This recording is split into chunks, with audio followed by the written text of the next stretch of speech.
sector, the entertainment field, where the laws, when you speak of labor courts, you speak of industrial disputes acts, we have seen that there's lack of protection for certain categories, especially for spot boys, for the labor class in the entertainment field, and the disparities and protection where women are concerned. Mahabanoo and Ashok, I leave it open to you both now. I feel that really the worst affected in the field of filmmaking or television are the spot boys and the light boys.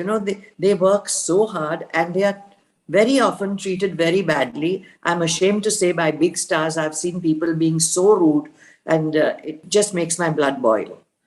Apart from the women, of course, but it does happen that the producer, the director, and the big stars literally treat them like slaves. They feel that because they are in a power of position, they shouldn't be treated well. The lower ones shouldn't be the lower. Shouldn't say lower, the word is not right. The labor forces should not be treated unequally.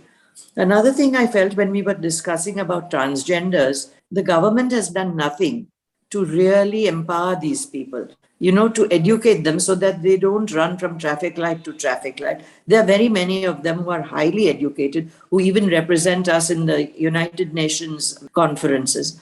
But there is no really radical road for them to educate themselves to see that they get a better life instead of what they are living.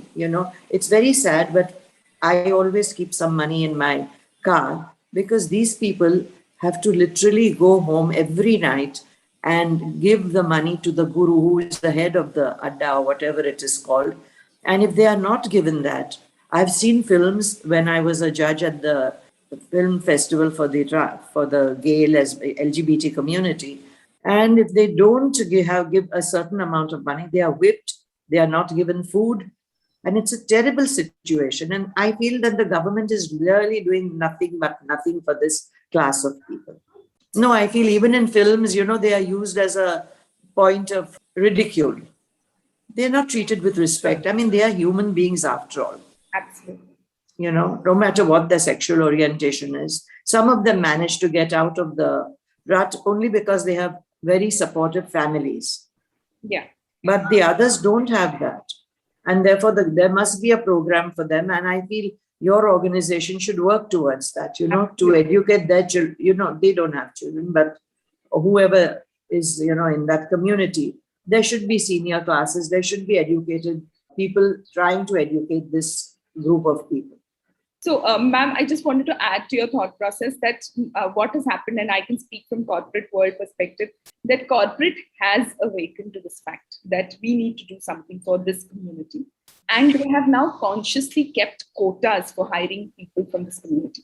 Another step that we as corporate, I see a lot of organizations or a lot of corporates taking a step to reskill them, because not everybody, unfortunately, especially from transgender community, get an opportunity to go to schools, get some skills, So they are trying to get them to reskill or rather skill up to join workforce. I was in a conversation in Amazon. There was a senior lady who herself was a transgender and who was hiring people from the community. So she also had a concern saying that for Amazon delivery, they started hiring people from the community.